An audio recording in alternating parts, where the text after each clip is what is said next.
Captain Vex Thornblade stared at the escape pod drifting through the void, its hull scarred and smoking like a burnt dinner roll. His 4 eyes blinked in sequence, a nervous habit he'd developed over 3 decades of deep space salvage operations. "Well," he muttered, his mandibles clicking with amusement. "What do we have here?" "Another piece of space junk for the collection." His first officer, Kira Moonwhisper, floated beside him at the observation deck, her tentacles writhing with curiosity. The Aquarian's bioluminescent patches flickered in patterns that roughly translated to mild concern mixed with skepticism. "Biosigns are positive, Captain," she gurgled through her translator unit. "Single occupant." "Alive, but barely." Vex snorted, a sound that came out more like a wheeze through his respiratory slits. "Of course they are. Because the universe has such a wonderful sense of humor, doesn't it? We're 3 parsecs from the nearest trade route, running low on supplies, and boom, a mystery passenger drops into our lap." The escape pod tumbled slowly, end over end, like a cosmic dice waiting to land on Snake Eyes. Its distress beacon pulsed weakly, barely strong enough to power a child's toy. Whatever ship it came from was long gone, probably scattered across half the sector by now. "Should we bring it aboard?" Kira asked, though her tone suggested she already knew the answer.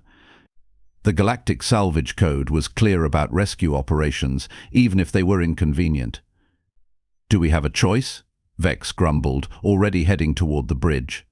"Fire up the tractor beam and prep the medical bay. Knowing our luck, it's probably some diplomat with expensive tastes and an attitude problem." The salvage vessel Rusty Fortune wasn't exactly built for comfort. 300 meters of recycled hull plating, jury-rigged life support systems, and enough duct tape to patch a small moon. But she was home to Vex and his crew of misfits, and she'd never let them down when it counted. The tractor beam hummed to life, grabbing the escape pod with mechanical precision.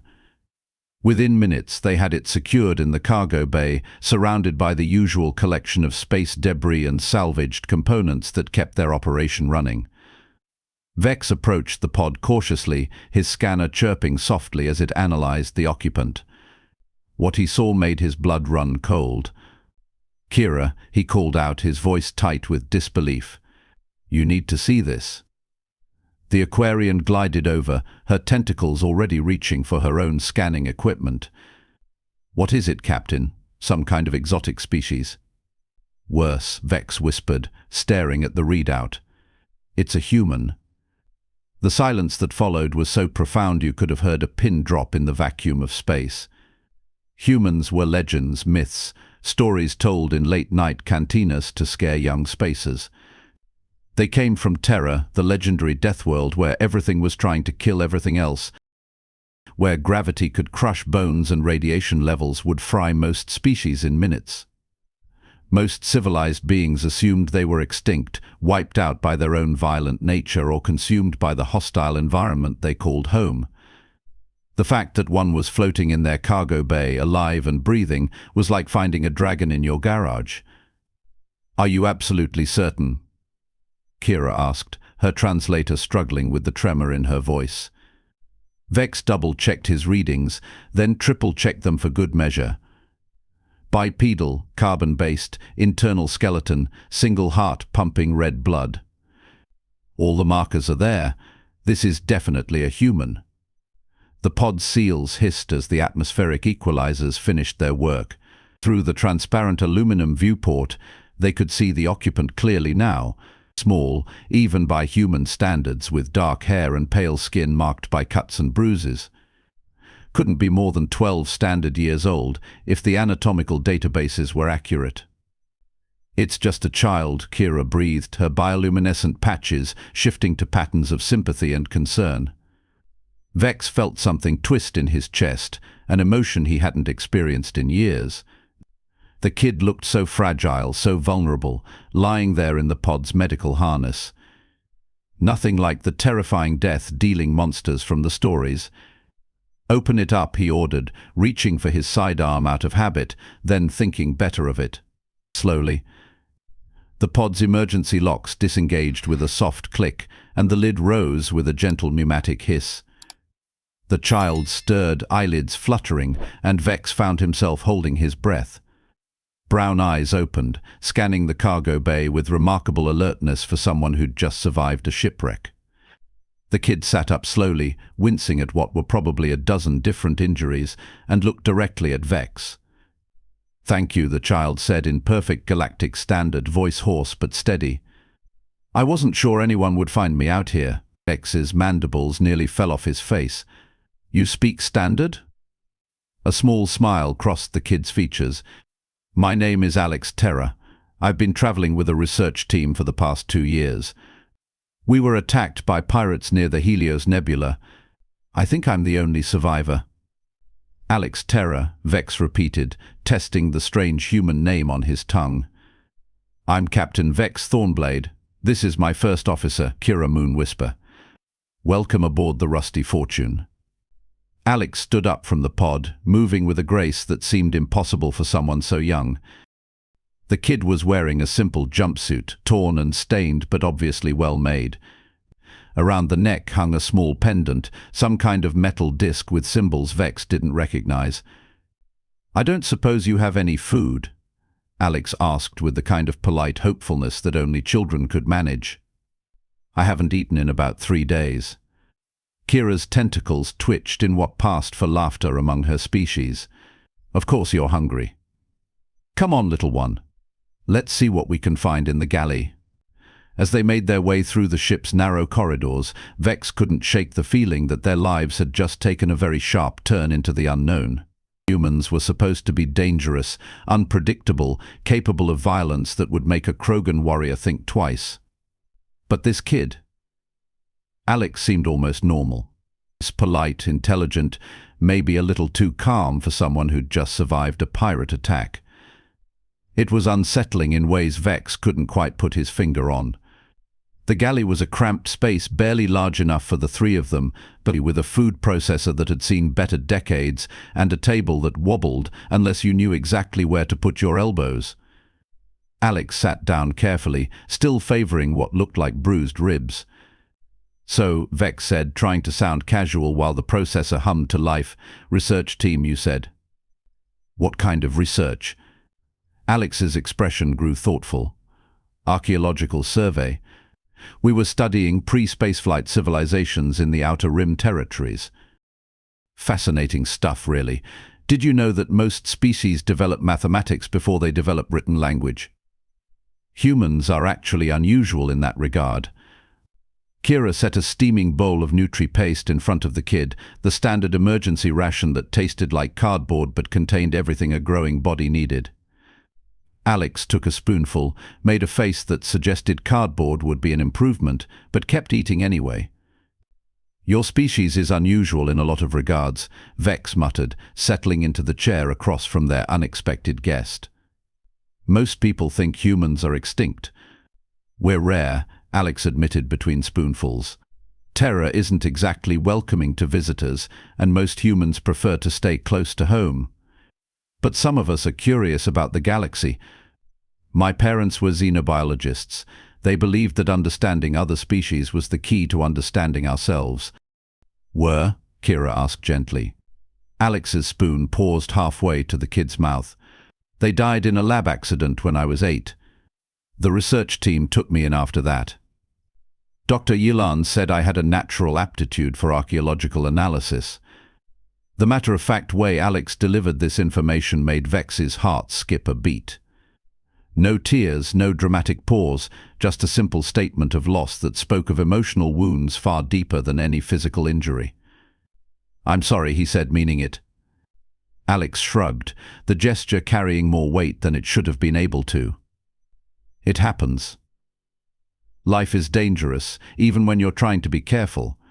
The research team became my family after that. They taught me everything they knew about the galaxy, about different species and cultures and ways of thinking. And now they're gone too," Kira observed softly. "Yeah," Alex finished the Nutri-Paste and set the bowl aside. "The pirates hit us without warning. Dr. Yilan managed to get me to the escape pod before." The kid trailed off, staring at the table's scratched surface before the ship exploded. Vex exchanged a look with Kira. Pirate attacks were becoming more common in the Outer Rim, where Galactic patrol coverage was spotty at best. Research vessels made tempting targets because they carried valuable equipment and usually had minimal defenses. "Do you have any family we can contact?" he asked. "Someone on Terra, perhaps?" Alex shook his head. "No one. The research team was all I had left." The silence that followed was heavy with implications. They were salvagers, not a passenger service. They had supply runs to make, contracts to fulfill, a business to keep running. Taking on a human orphan was complicated in ways that went far beyond the practical concerns. But looking at Alex, sitting there with quiet dignity despite having lost everything twice in 4 years, Vex felt something shift inside his chest. Maybe it was the way the kid had thanked them first thing upon waking up. Maybe it was the fact that Alex was eating military rations without complaint. Maybe it was just that no child should have to face the galaxy alone. "Well," he said finally, his voice rough with emotion he didn't want to examine too closely, "I suppose you'll be staying with us for a while then." Alex looked up sharply, hope flickering in those brown eyes. "Really? You don't mind having a human on board?" "Mind." Vex snorted, falling back on sarcasm to cover his feelings. "Kid, you're probably the most interesting piece of salvage we've picked up in years. Just don't touch anything that looks important, and try not to accidentally kill us all with your terrifying human strength." Alex laughed, a sound so genuine and bright that it seemed to illuminate the cramped galley. "I'll do my best to contain my destructive impulses, Captain." Kira's bioluminescent patches shifted to warm, amused patterns. "I think this is going to be an interesting voyage." Over the following days, Alex proved to be anything but the dangerous wild creature from human mythology. The kid was helpful without being pushy, curious without being annoying, and possessed an encyclopedic knowledge of galactic history that impressed even Vex's well-educated crew. Alex helped with routine maintenance tasks, showing an intuitive understanding of mechanical systems that bordered on uncanny. When the atmospheric recycler started making concerning noises, Alex spent an hour with a sonic screwdriver and somehow coaxed it back to perfect functionality. "Where did you learn to do that?" Vex asked, watching the kid calibrate the unit's pressure sensors with practiced ease. Dr. Yillen's ship had similar systems, Alex explained without looking up from the control panel. "When you're months away from the nearest repair station, everyone learns a little bit of everything." It wasn't just mechanical aptitude that set Alex apart. The kid seemed to have an instinctive grasp of crew dynamics, offering help where it was needed most and staying out of the way when people needed space to work. Within a week, Alex had become an unofficial member of the crew, though no one wanted to admit it out loud. The real surprise came when they encountered their first bit of trouble. They were 3 days out from the Kepler station, carrying a hold full of salvaged quantum processors that would fetch a decent price when the proximity alarm started screaming. Vex rushed to the bridge to find Kira already at her station, tentacles flying over the controls. 3 ships, she reported tersely. Configuration matches known pirate vessels. "They're demanding we heave to for inspection." Vex cursed in 4 different languages, none of them suitable for polite company. The Rusty Fortune was fast for a salvage vessel, but she was no match for dedicated attack craft. Running wasn't an option, and fighting was suicide. "Captain," came Alex's voice from the bridge entrance. The kid had appeared with that unsettling human ability to move quietly when necessary. "May I make a suggestion?" "Unless it involves magic or a fleet of warships, I'm not sure how much help you can be," Vex said, watching the pirate vessels close in on the tactical display. Alex moved to the communications console with the same calm confidence the kid had shown while fixing the atmospheric recycler. Pirates are predictable. They want easy targets, quick profits, minimal risk. What if we give them something unexpected? Before Vex could ask what that meant, Alex had activated the ship's external communication array and was speaking into the transmitter in a language that sounded like no species Vex had ever encountered. The words were harsh, guttural, full of consonants that seemed designed to intimidate. The effect on the pirate ships was immediate and dramatic. They peeled away from the rusty Fortune like they'd encountered a plague ship, their engines burning at maximum thrust as they fled toward the outer system. Vex stared at Alex in stunned silence. "What in the seven hells did you just tell them?" Alex's smile was small and perhaps a little sad. "I told them, in old Terran battle cant, that they had just stumbled upon a human military vessel conducting classified operations, and that any interference would result in their immediate and violent termination." "And they believed you?" "Humans have a certain reputation in the Outer Rim," Alex said quietly. "Most pirates would rather face a Krogan battlecruiser than risk encountering actual human military forces." Kira's tentacles had gone completely still, her bioluminescent patches cycling through colors that indicated profound shock. "You just bluffed 3 pirate ships into running away," is with words. "Sometimes the most dangerous weapon is the one your enemy imagines you have," Alex replied, settling into the navigation chair like it was the most natural thing in the world. Vex felt a chill run down his spine that had nothing to do with the ship's climate control. For just a moment, speaking in that harsh alien tongue, Alex had seemed less like a lost child and more like something far more dangerous. Something that belonged to a species capable of surviving on a world where everything was trying to kill them. But then the kid looked up with those same brown eyes, still too young and too sad for someone barely into their teens, and the moment passed. "Thank you," Vex said simply.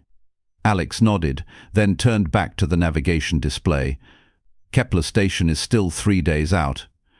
We should probably increase our sensor sweep range, just in case those pirates decide to call for reinforcements."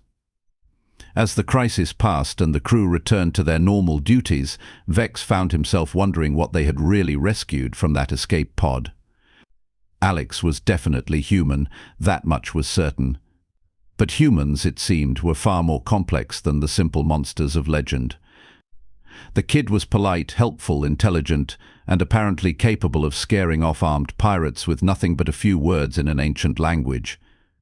It was a combination that should have been impossible, but there it was, sitting in his navigation chair and plotting course corrections like it was the most natural thing in the galaxy.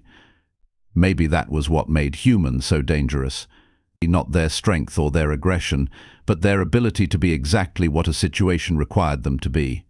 Vulnerable children when they needed rescue, fierce warriors when they needed to fight, and something in between when the circumstances called for it. Vex settled back into his captain's chair and tried not to think about what other surprises their newest crew member might have in store for them. Something told him this was just the beginning of a very interesting voyage. 3 months later, Vex was beginning to understand why the galaxy feared humans so much. It wasn't their strength, though Alex could lift cargo containers that should have required mechanical assistance.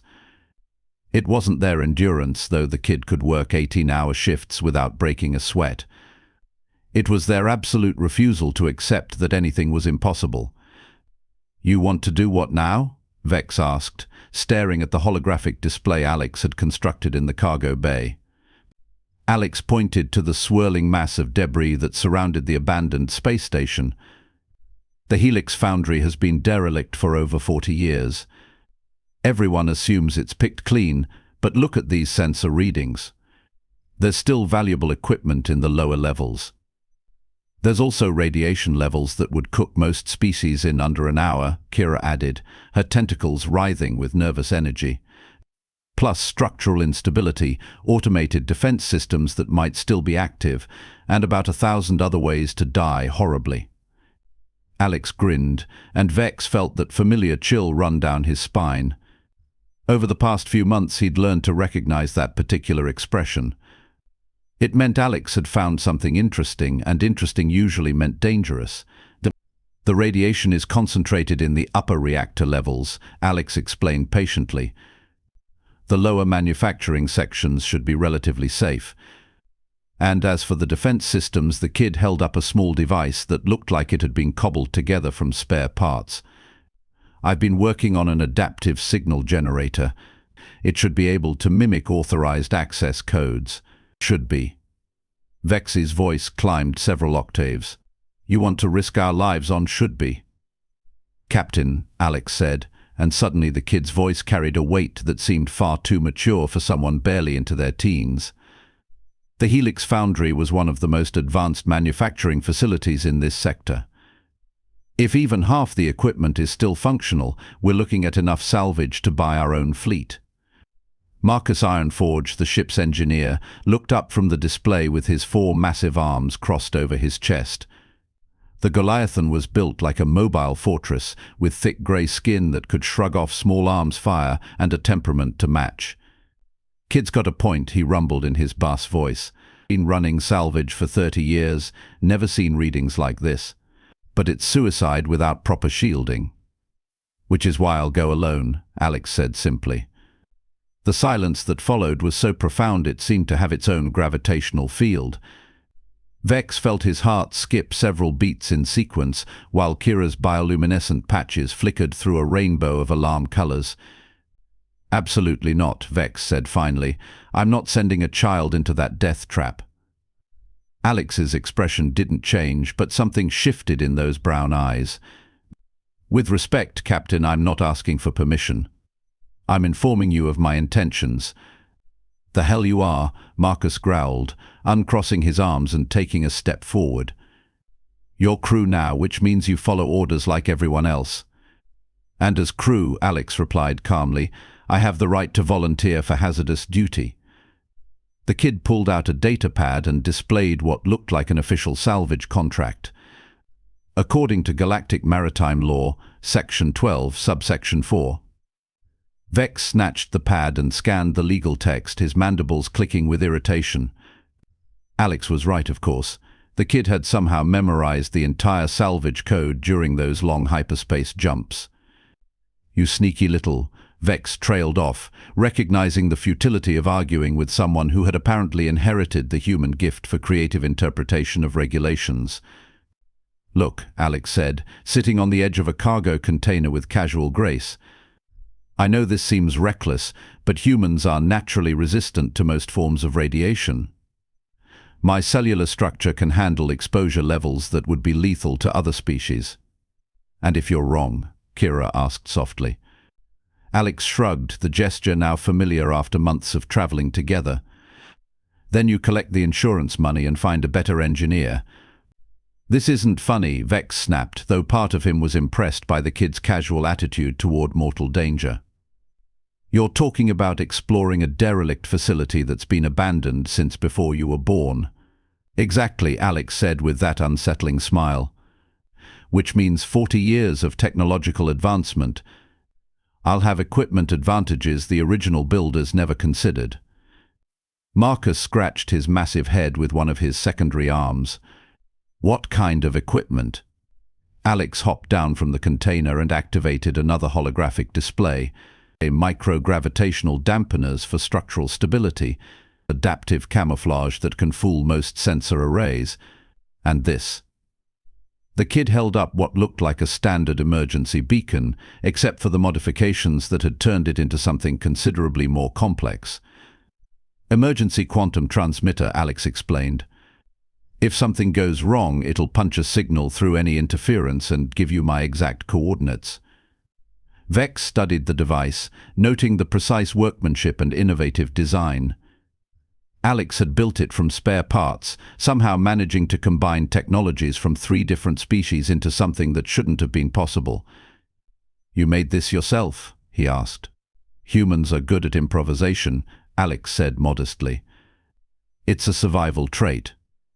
Survival trait, Kira muttered, her translator struggling with what sounded like aquatic cursing. You people are completely insane. Probably, Alex agreed cheerfully. But we're also very hard to kill. 6 hours later, Vex found himself watching the shuttle's docking cam as Alex maneuvered toward the Helix Foundry's maintenance airlock.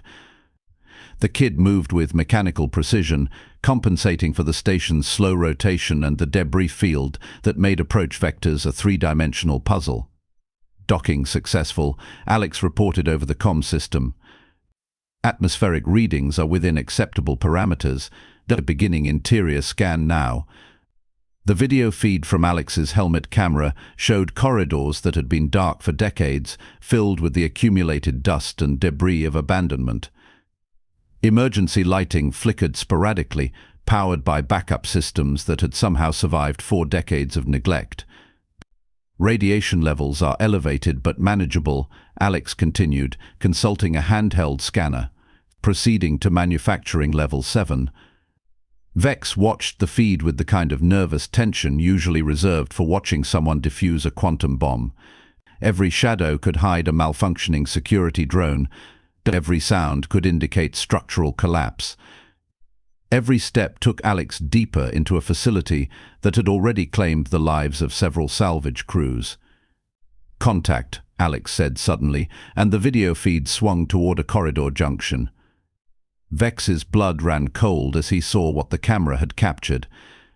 3 humanoid figures in salvage gear, moving with the jerky motions of automated systems. Their faces were hidden behind reflective visors, but something about their posture suggested they weren't entirely alive. Security androids, Marcus identified grimly. Military grade, by the look of them. They've been waiting down there for 40 years. Alex Vex called into the comm system. "Get out of there, now." "Negative, Captain," came the calm reply. "They haven't detected me yet. I'm going to try something." Before Vex could object, Alex stepped into the corridor and raised both hands in what looked like a gesture of surrender. The androids immediately focused on the new arrival, weapons systems powering up with ominous mechanical whines. Then Alex spoke, and Vex felt the universe shift slightly on its axis. The words were in the same harsh language Alex had used to scare off the pirates, but this time they carried a different quality. Not threats or intimidation, but something that sounded almost like a command protocol.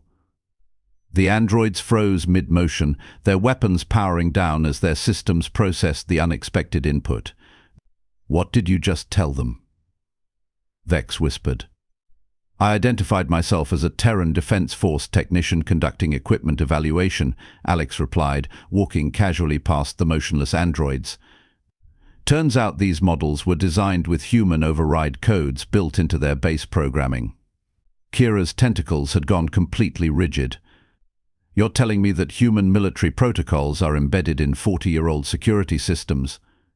"Humans were involved in designing most of the galaxy's defense networks during the Unity Wars," Alex explained, continuing deeper into the facility.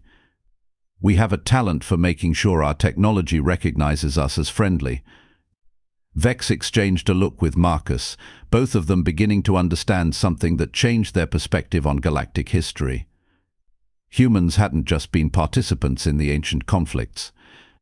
They'd been architects, building back doors and override systems into the very infrastructure of civilized space. "Manufacturing level 7 accessed," Alex reported. "And gentlemen, you are not going to believe what I'm seeing." The video feed revealed a chamber the size of a small city, filled with manufacturing equipment that looked like it had been shut down yesterday. Quantum forges, molecular assemblers, gravitational manipulators, all sitting in perfect rows like sleeping giants waiting to be awakened.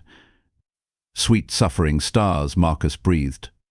"That's enough equipment to outfit a dozen shipyards." Alex moved through the facility with growing confidence, checking systems and running diagnostics with the casual efficiency of someone who'd spent years around advanced technology. The kid found power routing stations, backup generators, even a complete inventory database that detailed every piece of equipment in the facility. "Captain," Alex said after 2 hours of exploration, "I'm sending you the manifest now. This place isn't just salvage, it's a complete industrial complex, just waiting for someone to turn the lights back on." Vex stared at the data streaming across his displays, his mind struggling to process the implications. The Helix Foundry wasn't abandoned. It was dormant, powered down and sealed until someone with the right access codes came along to reactivate it. "Alex," he said slowly, "do you have those access codes?" "I'm working on it," came the reply. "Give me another hour." 90 minutes later, the Helix Foundry came back to life. Emergency lighting was replaced by full illumination. Atmospheric processors hummed back to operational status. Manufacturing equipment ran through startup sequences that filled the facility with purposeful mechanical sounds. And in the center of it all, Alex stood at a control station like someone born to command industrial complexes, bringing 40 years of silence to an end with nothing but determination and an intuitive understanding of technology that should have been impossible. "Well," Vex said finally, staring at the readings that showed the facility was now fully operational, "I suppose this changes our business model somewhat." Alex's laughter echoed through the comm system, bright and genuine and full of possibilities. "Captain, we're not salvagers anymore. We're industrialists."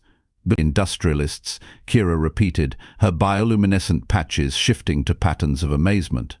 "With our own manufacturing facility." "Our own secret manufacturing facility," Marcus corrected. "This place doesn't officially exist anymore. We could build anything we wanted, and no one would know where it came from."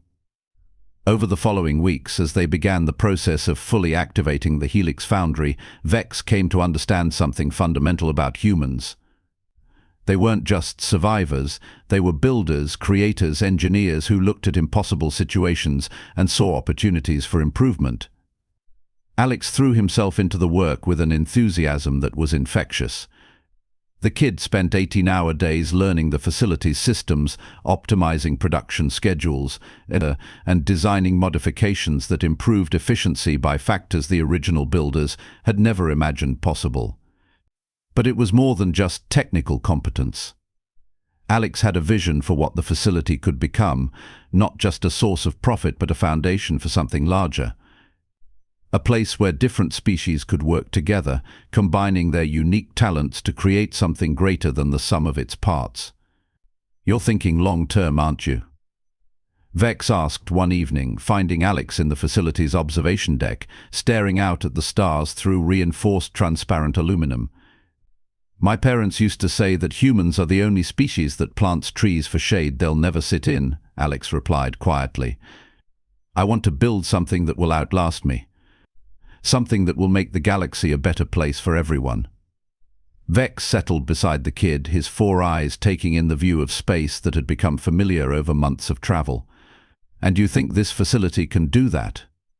"I think it's a start," Alex said. "The galaxy is full of species that don't trust each other, that compete instead of cooperate. But here, working together, we've accomplished something none of us could have managed alone." It was true. The Helix Foundry was now producing equipment for a dozen different clients, all of whom believed they were dealing with a legitimate manufacturing concern.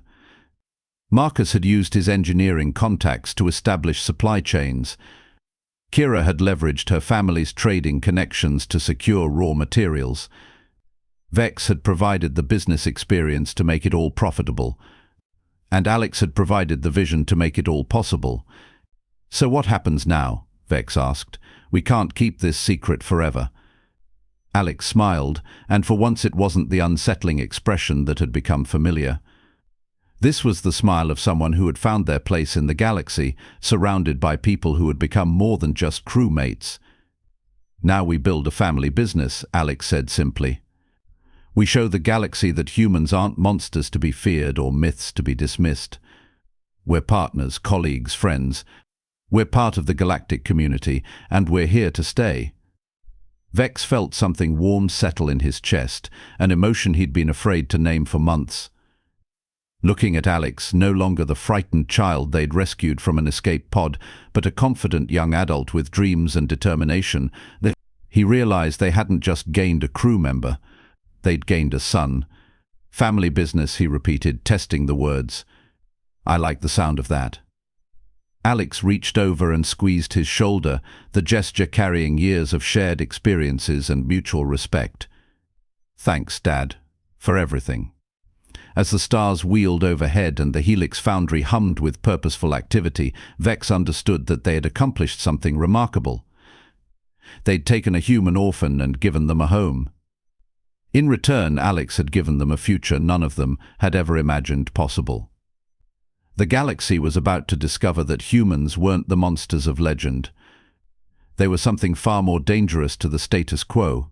They were family, and they were home to stay.